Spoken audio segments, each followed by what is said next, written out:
Now, there is one place where this whole sorry economy completely collapses. There's that. The business world.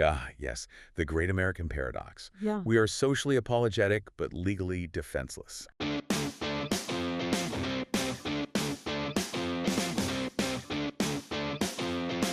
Welcome back to the deep dive.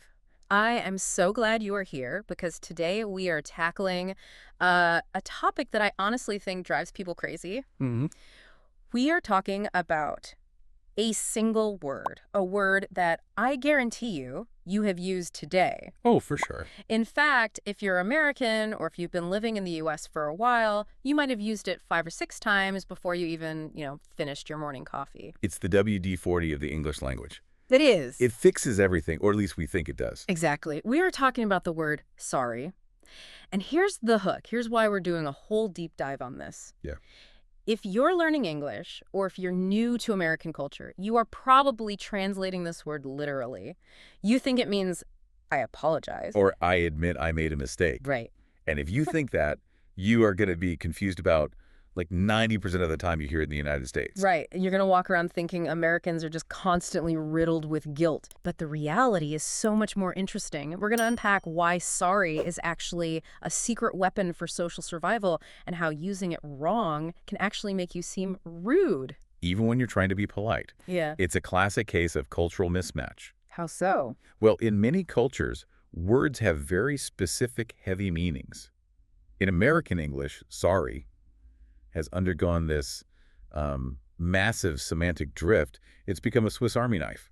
A Swiss Army knife. I love that analogy. So it has the blade, but the actual apology. Exactly. But it also has the screwdriver, the scissors, the toothpick. It's a multi-tool. We use it for politeness, for maneuvering through a crowd, for expressing empathy, and even for dodging legal liability. Wow. And knowing which tool to pull out at which moment is basically the difference between being, textbook fluent and being culturally fluent. Okay, so let's start with the scenario that I think causes the most whiplash for people new to the U.S. I call this the coffee shop clash. Oh, I know exactly where this is going. Picture it.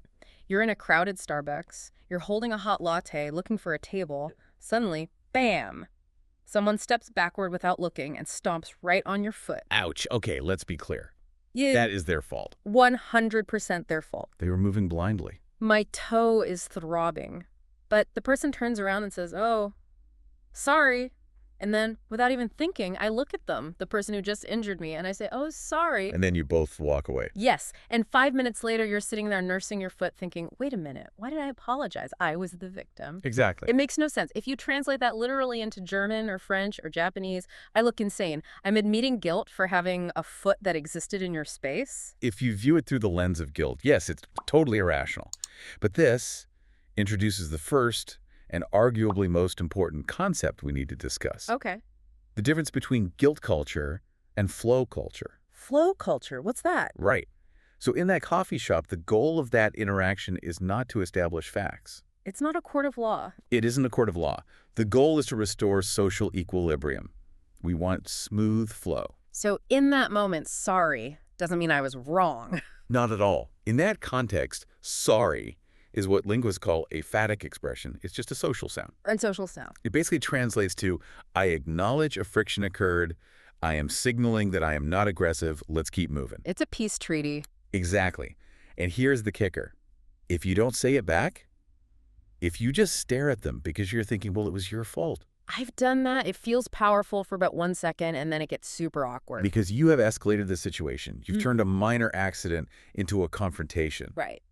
By refusing the reflexive sorry, you are implicitly saying, I am holding you accountable for this. Which, for a stepped-on toe, feels culturally aggressive in the U.S. That is fascinating. So the double sorry is just us agreeing that nobody wants a fight. Precisely. It's a ritual. But that is just the physical aspect. I think where it gets even trickier for language learners is when sorry is used in conversation as a tool. We call this the softener. Oh, the softener. This is the one that makes Americans sound, can I say, weak? Or maybe just insecure. To the outside world, absolutely. Yeah. It can sound like we're apologizing for our own existence. Okay, let's role play this so people can hear the difference. Let's say I need to know the time. I see you on the street. I don't know you. Okay. If I just walk up to you and say, excuse me, what time is it? Okay. I mean, I would tell you, but I'd probably tense up a little. It feels very direct. demanding. Almost demanding, yeah. But grammatically, it's perfect. Excuse me, it's polite. What time is it, is the question. It is. But you have to understand the American value of autonomy. Autonomy. Americans have a huge psychological bubble. We value the right to be left alone, to go about our day without interruption. So when I speak to you, I am popping that bubble. Exactly. You are imposing on my time. So you need a cushion. A softener. You need a softener. You don't just say, what time is it? You say, sorry, do you have the time? Or sorry to bother you, but do you know what time it is? See, that's where the confusion lies. Sorry to bother you. I used to read comments from expats who are like, why do Americans start every sentence by apologizing for breathing? It's not an apology for breathing. It is a signal of respect.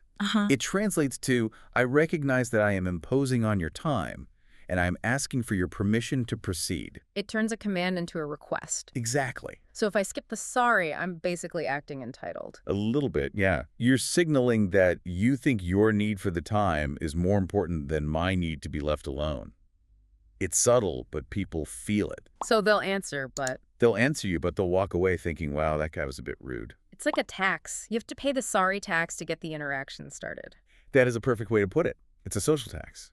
And you see this in emails all the time, too. Sorry to double email or sorry for the delay. Well, I do that constantly. Sorry to bug you. And half the time, you aren't actually bugging them. Yeah. You are doing your job. Right. But you use the softener to grease the wheels so the request doesn't feel like an order. Okay, so we have sorry as a peace treaty for bumps and sorry as a tax for requests. But let's go back to the physical space for a second. Okay. Because there is another usage that I see every single day, especially in grocery stores. The Space Negotiator. Or the radar ping. The radar ping. Think about a submarine. It sends out a ping to see what's around it. Americans use sorry the same way in crowd. Okay, set the scene. I'm in Trader Joe's. It's crowded. There is a cart blocking the hummus. A classic scenario. I need the hummus. I can't just shove the cart. Please don't shove the cart. And I can't just stand there silently breathing down the person's neck because that is creepy. Very creepy. So I say, sorry. Right. Sorry, can I just sneak past you? Or sometimes just sorry, as you squeeze through. And notice half the time, the person saying it isn't even looking at the other person. Bro. They are looking at the hummus. Because it's not an emotional exchange. It is echolocation. It announces, I am entering your personal space bubble to accomplish a task. I am not a threat. I am just moving. I feel like this varies a lot by region, though. Oh, for sure. I have friends in the Midwest, and they have a whole specific sound for this. Oh, the legendary ope. Oh. The Midwest is very verbal with this. They want to acknowledge the interaction. Ope, let me just scoot right past you. It's very friendly. But if you go to New York City... Oh, New York is a different planet. The Space Negotiator is stripped down to the bare metal. It might just be a sharp exhale or a quick, excuse me. Or nothing. Or, honestly, sometimes just silence if the gap is wide enough. In New York, time is money. Saying sorry takes too long. But the intent is the same. Exactly. It's about managing the flow of bodies in space. It's negative politeness. Wait, what's that? Positive politeness is giving compliments. Negative politeness is respecting people's freedom of action, essentially, not getting in their way. And sorry is the king of that. The king of negative politeness. Okay, so we've covered the physical stuff and the polite requests. Now we have to talk about the one that I think causes the most genuine confusion. This is the danger zone. The one that actually causes arguments between friends. The empathy sorry. This is where the translation apps fail you. Let's roleplay a serious one. I come to you and I have bad news. I say, hey, I just found out I didn't get that job I really wanted. And my instant reaction is, oh, I am so sorry. No, pause. If I am thinking literally, and maybe I'm upset, my brain goes, why are you sorry? You didn't interview me. Right. You aren't the hiring manager unless... Wait, did you sabotage me? It sounds paranoid when you say it out loud, but logically, if sorry equals guilt, then yes, I just confessed to ruining your career. So what is actually happening there? Why do we say it? It is compressed empathy. It is shorthand. The full sentence would be, I feel sorrow that you're experiencing this disappointment. But we're efficient. Americans love efficiency. We chop off the beginning and the end and just leave. I'm sorry.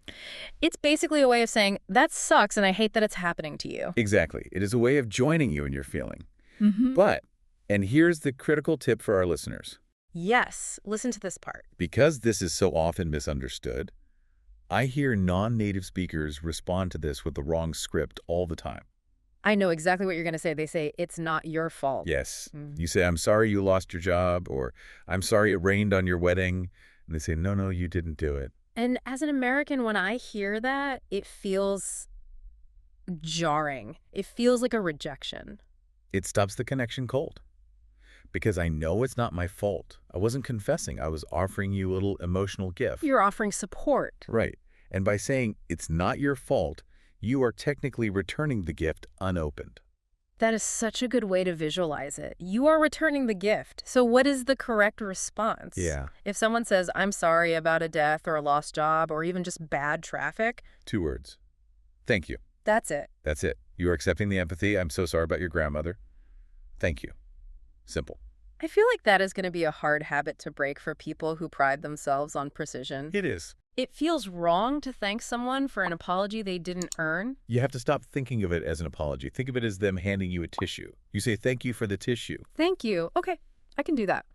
So, we have covered 3 or 4 ways Americans use sorry that have zero to do with remorse. Right. But surely at some point people actually apologize. You would hope so, right? If I actually screw up, I forget your birthday, I back my car into your fence, how do I communicate that if the word sorry has been so diluted? Yeah. If I say sorry 10 times a day for trivial things, how do you know when I mean it? This is the million-dollar question. If the currency is inflated, how do you pay a real debt? Right. The answer lies in what I call the apology formula. A genuine admission of guilt apology in American English almost always requires 3 extra elements that the social sorry lacks. Give us the formula. Element 1, intensifiers. You rarely just say sorry for a real mistake. It has to be, I am so sorry, I am terribly sorry, I am truly sorry. The extra word signals the weight. Yes. A naked sorry is almost insulting if the mistake is big. It feels dismissive, like, oops, my bad. You can't say my bad if you crash the car. You cannot. Got it. Element 2. Specificity. You have to name the sin. This is crucial. Okay. You can't just say, I'm so sorry. You have to say, I am so sorry that I forgot our meeting. Naming it proves you understand exactly what you did wrong. And the 3rd. Tone and body language. A social sorry is fast. It's a blip. Sorry. A real apology is slow. You stop moving. You make eye contact. You drop your voice. That makes sense. I had a moment like this recently that perfectly illustrates this. I was meeting a friend for dinner. She was 45 minutes late. Oof. I was sitting there, hungry, annoyed. She finally runs in, looking frantic, and just says, sorry, parking was a nightmare, and picks up the menu. And let me guess, you were still mad. I was furious, and I realized later it's because she gave me a Space Negotiator. Sorry. Yeah. She treated being 45 minutes late like bumping into me in a hallway. She prioritized the smooth flow. She wanted to skip the awkwardness and get straight to dinner. But I felt disrespected. Because the cost of her action was high your time, and she paid with cheap currency. That is a great way to put it. She underpaid the social debt. Right. If she had stopped, put her bag down, looked you in the eye, and said, I am so sorry I'm late. I managed my time poorly. I know you've been waiting. The tension would have evaporated instantly. Right. I would have said, don't worry about it. So knowing which tool to pull out of the Swiss Army knife is actually a high-level relationship skill. It really is. Now, there is one place where this whole sorry economy completely collapses. There's that. The business world. Ah, yes. The great American paradox. Yeah. We are socially apologetic, but legally defenseless. I read this and I was like, wait, we just spent 10 minutes explaining that Americans apologize for everything. But in corporate America, getting a real apology is almost impossible. It comes down to litigation. In many cultures, if a company makes a mistake, they apologize to save honor. In the U.S., if a company apologizes, You all gets involved. they're often advised by legal counsel that they have just admitted liability. Sorry equals, I will pay you money, So the sorry disappears. or it mutates. This is where we get the dreaded non-apology apology. Mistakes were The made. passive voice special, who made them? We don't know. Or the customer service classic. I understand your frustration. Oh, I hate that one. That is not an apology. No, it's empathy masking. They are validating your emotion while carefully stepping around any admission of failure. What's the worst one? Oh, the absolute worst. I'm sorry you feel that way. That is gaslighting. That's shifting the blame to my feelings rather than your actions. It is. but it's extremely common in corporate conflict resolution. So for you listening, if you're in a high-stakes meeting and feel like the Americans are dancing around the issue, They probably are. they probably are. They are terrified of the word sorry in that specific context. Yeah. There is also a gender dynamic here that we should touch on. Yes, this is really important. There's a lot of research showing that in the U.S., women use sorry significantly more than men. Especially the softener and reflexive types. Exactly. So a female executive might write, sorry to double email, but Right. whereas a male executive just writes, following up. Right. And there's a huge debate about this. A massive debate. On one side, you have career coaches telling women, stop saying sorry. It makes you sound weak. It undermines your authority. Which makes sense. But on the other side, sociologists argue that women are actually just using the tool effectively to maintain social harmony. It's not weakness, it's diplomacy. It keeps the team working together smoothly, so what's the advice? Just awareness. If you are listening to this, pay attention to who you're talking to. If you are a leader, just ask yourself, is this sorry serving a purpose? Am I softening a blow to be polite, or am I just diminishing myself out of habit? Context is everything. Always. Okay, let's make this practical. We promised a vocabulary toolkit. Sometimes you just get sick of hearing yourself say the word sorry. Or maybe you want to sound more native, more nuanced. Let's do a rapid fire round. I'm ready. Scenario 1. You want to get past someone in a crowd, or maybe you need to get a waiter's attention. Alternatives to sorry. Excuse me is the gold standard. Crisp, neutral, can't go wrong. If you want to be a little fancy, pardon me, Pardon me feels a little Downton Abbey. a little bit, Yeah. but in a nice restaurant. Totally appropriate. Right. Pardon me, can we get some water? Sounds very polite. Okay. Scenario 2.